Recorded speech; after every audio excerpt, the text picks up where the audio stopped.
Thanks everyone for your patience. We're going to start the post-match conference with head coach Fabien Galtier and captain Antoine Dupont, and we'll go straight to question. First question, please.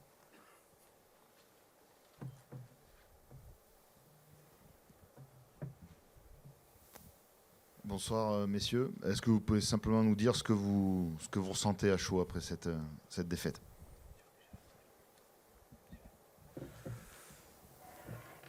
Bonsoir. Ce qu'on ressent, bien sûr. La première des choses, si je dois prendre la parole, c'est je pense à nos supporters. Je pense à nos familles, je pense à tous les gens qui nous suivent, qui croient en nous, qui nous accompagnent au quotidien. Tous les gens qui sont autour de nous, qui étaient autour de nous.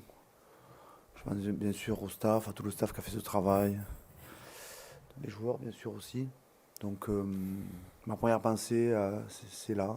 Elle va ici, elle va à tous nos supporters, à toutes nos familles et à notre groupe France qui aujourd'hui et qui ce soir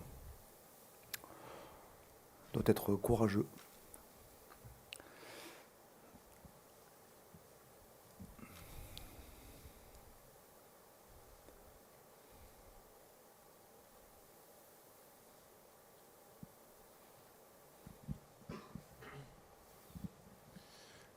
English.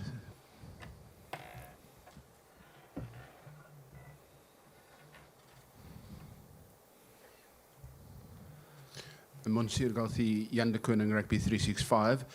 If you have to pick one moment in a match which turned the match, on which the match turned, what would that be? Il y a tellement de faits de jeu et de moments clés dans ce parti. Peut-être quand on mène 7-0 et quand Eben Estebes coupe la trajectoire du ballon. C'est un temps très fort pour nous, non conclu. Après, au lieu de faire peut-être 12 points ou 14 points, ça fait quelques temps après 7-7. Ce sont des faits de jeu. Je pense aussi sur notre grande avancée sous les poteaux en fin de match. Si le ballon sort beaucoup plus vite, disponible, on finit l'action différemment. Je m'excuse, j'ai un écho. Donc ensuite, il y a pas mal de petits moments quand Antoine n'arrive pas à transmettre un ballon précisément. Il y a des faits de jeu qui les uns accumulés aux autres sont notoires. Après, c'est difficile de sortir un moment clé. Mais oui, dans ce match, il y a tellement eu de choses. Fabien, et pour une question aussi pour Antoine, tu parles de nombreux faits de jeu, certains sont liés notamment à l'arbitrage. Qu'est-ce que vous avez pensé de tous les deux de l'arbitrage de Ben O'Keefe? Il y a eu plusieurs faits de jeu, on revoit un coude dans le visage d'Antoine, un déblayage de Dutoit dans le visage de Jonathan Danty. Est-ce que ces faits de jeu, c'est cela dont tu parles? Et qu'avez-vous pensé tous les deux globalement de l'arbitrage de Ben O'Keefe? Et vous en avez pensé quoi? En regard extérieur, je sais pas. Il y a quand même des actions qui sont... après, c'est dur d'avoir ce discours-là parce qu'il y a beaucoup de déception, de frustration, mais il nous tarde, je pense, de revoir des images qui vont nous donner encore plus de frustration. Je pense qu'il y a des choses claires et évidentes qui sont faciles à siffler, qui ne l'ont pas été. Je ne sais pas si le match il se perd à ce moment-là, mais dans les moments cruciaux, on aurait pu avoir cette pénalité. Quand il y a une avancée de 60 mètres et qu'on ralentit en ruck, c'est quand même des choses faciles à siffler, mais encore une fois, j'ai pas envie de faire de faire les gris qui râlent sur l'arbitrage parce qu'il a perdu le match, mais je ne suis pas sûr que l'arbitrage ait été au niveau de l'enjeu aujourd'hui. Puis, je pense que c'est pas une personne qui arbitre. Il y a des TMO, il y a des assistants. Ils ont le temps de regarder les images comme nous, on a le temps de les revoir pendant le jeu qui se déroule. Donc, ils ont aussi le droit à participer à l'arbitrage. Moi, je peux comprendre la frustration des joueurs. Vraiment, je la comprends. Je leur demande d'être courageux à ce moment-là. Moi, je passerai outre. Je me permets de dire que j'accepterai, comme c'est déjà arrivé par le passé, des décisions. Juste préciser aussi que ça n'enlève rien à la performance des Sud-Africains qui ont fait preuve d'expérience, de continuité dans leur jeu, qui ont fait une très grosse deuxième mi-temps, qui nous ont dominés dans le combat aussi. Et ça, je ne veux pas leur enlever. Ils ont fait un grand match. Oui, bien sûr, c'est aussi un premier. Si on parle de l'arbitrage, parce que la question sur l'arbitrage, c'est. Après, on parlera peut-être de l'adversaire, mais pour finir sur l'arbitrage, moi, je n'irai pas sur ce terrain-là. Je féliciterai le corps arbitral. On a travaillé avec eux avant la Coupe du Monde, pendant la Coupe du Monde. On a travaillé cette semaine avec eux pour essayer de jouer avec eux. Et on continuera à travailler comme ça. Je comprends. Il faut comprendre la position des joueurs et puis il faut comprendre ma position. À chaud. Beaucoup de frustration, beaucoup d'émotions difficiles à digérer. Donc je comprends. On en a parlé rapidement. Et nous, on a assisté à ce match. Donc, mais surtout, dire bravo aux Sud-Africains, et à cette équipe et à son staff et leur souhaiter de continuer leur route avec respect et fair play. Oui, bonsoir. Axel à Europe 1 sur votre gauche. Je me souviens, Marcoussis, il y avait ce que vous appelez la flèche du temps en disant voilà là où on veut aller. Et régulièrement, vous disiez là, on est là où on veut être. Là, ce soir, forcément, vous n'êtes pas là où vous espériez être. Mais au-delà de la déception, est-ce qu'il y a déjà un peu de l'analyse, de la projection sur le futur ou c'est beaucoup trop tôt peut-être pour vous, Fabien, la question. Difficile de. Je comprends très bien votre flèche du temps, cette vision qui permet de programmer, de travailler avec cohérence et sur une méthodologie avec des joueurs pour les faire grandir. Je pense que nous avons écrit pendant 4 années, jusqu'à aujourd'hui, même aujourd'hui, une très belle page du rugby français. Les joueurs peuvent être fiers. Les joueurs peuvent être fiers. Le staff peut être fier. La fédération peut être fière. Mais on peut être aussi triste ce soir, de par le résultat. Et évidemment, la flèche du temps, qui est une métaphore, elle permettait d'avoir une vision très claire. Mais comme je l'ai dit aussi, cette Coupe du Monde, l'équipe de France, avant, lorsque j'en parlais, va la traverser. Et puis, il y a une équipe de France qui va continuer à jouer. Le premier match de tournoi Destination, ça sera face à l'Irlande à Marseille. Et les joueurs vont continuer à jouer, à se développer. Il y a 2 joueurs qui arrêtent, ça c'est sûr. C'est Winnie Antonio et Romain Taufinois qui nous ont annoncé qu'ils arrêtaient. Pour le reste, ce qu'ont vécu les joueurs, ce que nous avons vécu, ça fait partie de l'écriture du livre de l'équipe de France.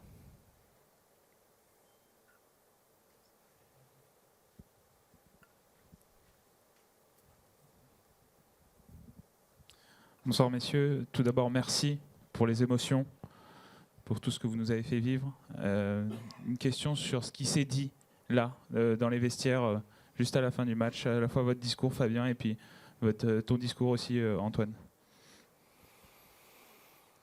Moi j'ai demandé, de toute façon, j'ai pas voulu qu'on filme, il y a des moments intimes, je préfère que ça reste entre nous. Donc, j'ai félicité les joueurs.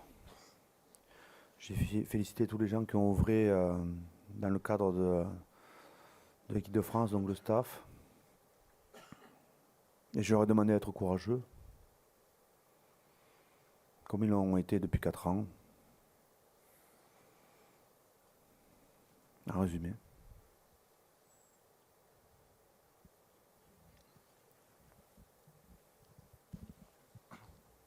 Bon, bonsoir Fabien. Je suis obligé de vous poser la question, est-ce que cette défaite remet en cause votre avenir à la tête de cette équipe? Ben non, j'ai un contrat qui court jusqu'à juin 2028.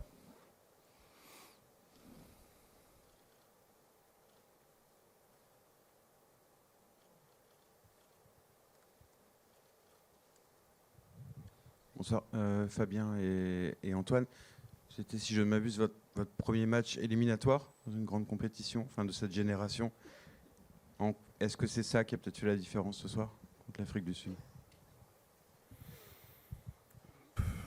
C'est difficile à dire, mais c'est vrai que ça a été notre du coup, premier match éliminatoire, notre premier rendez-vous important, et il s'avère qu'on ne l'a pas validé, qu'on n'est pas reparti avec la victoire, même si on n'est pas passé à côté de notre match. Je pense qu'on fait quand même un gros match dans l'intensité, dans le contenu, mais malheureusement on ne repart pas avec la victoire, et c'est sûr que ça va certainement nous faire apprendre tous, prendre de l'expérience, mais aujourd'hui, enfin, dans le moment présent, c'est dur d'avoir ce regard-là. Il y a évidemment beaucoup de frustration et de déception, mais dans le futur, c'est sûr qu'on apprendra de ce genre de match. Bonsoir messieurs. Antoine, pour reparler un petit peu du match et de cette fin de match, est-ce que vous avez hésité sur le terrain à aller en touche au lieu de prendre cette pénalité pour marquer un essai et passer devant? Oui, la question s'est posée. On a regardé après le tableau d'affichage. Il restait encore 10 minutes. On savait qu'on avait les capacités de revenir chez eux et de se redonner la possibilité de marquer. C'est une équipe qui est très forte sur le paquet d'avant, sur les défenses de Moll. Donc on a pris cette option-là. C'est sûr que quand ça ne marche pas, on peut toujours rediscuter les choix, mais sur le moment, ça nous semble être la bonne option.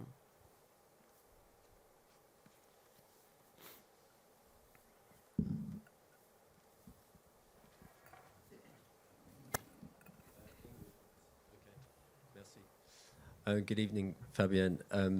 You knew it was going to be a physical game. How did you feel your players dealt with the physicality of the South Africans overall?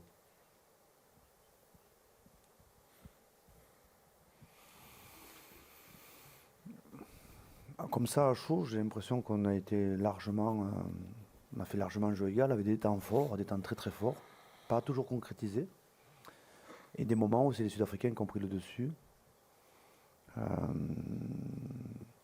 Mais vraiment, j'ai l'impression qu'on a fait jeu égal. J'ai pas les stats, j'ai pas les données, parce que c'était un match qui est chargé en séquence et en fait de match qui est énorme. Donc je ne peux pas rentrer dans le détail.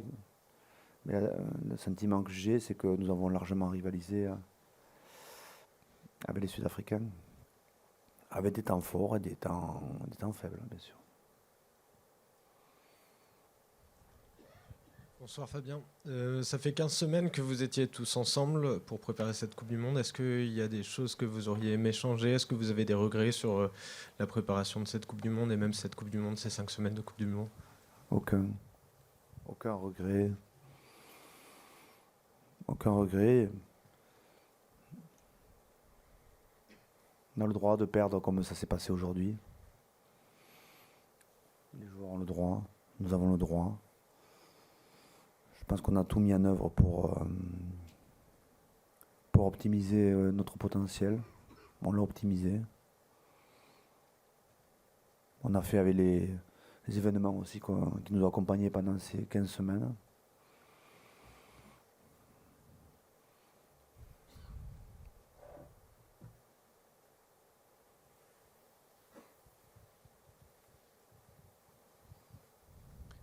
Fabien, dans la dernière conférence de presse, vous craignez la stratégie des Sud-Africains avec leur composition d'équipe, les changements dans leur équipe.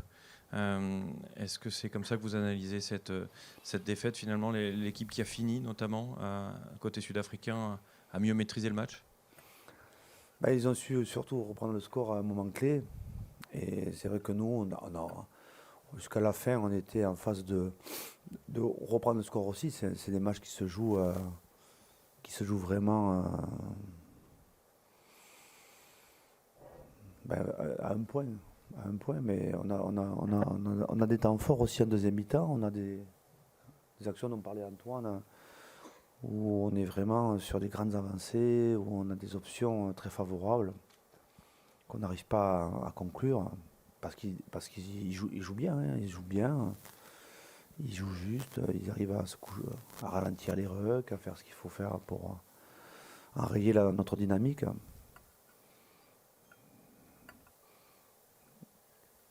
Merci beaucoup.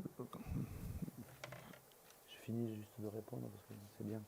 Non, après sur leur stratégie, c'était bien. On a bien vu qu'ils ont optimisé le jeu au pied haut, notamment le jeu au pied haut, qui leur amène deux ou trois temps forts sur des jeux au pied, des transversales très hautes, qu'on avait aussi préparé, mais ils ont réussi à être efficaces là-dessus. Mais on a été efficace aussi sur beaucoup de choses qu'on avait préparées aussi. Mais ça s'est joué à un point.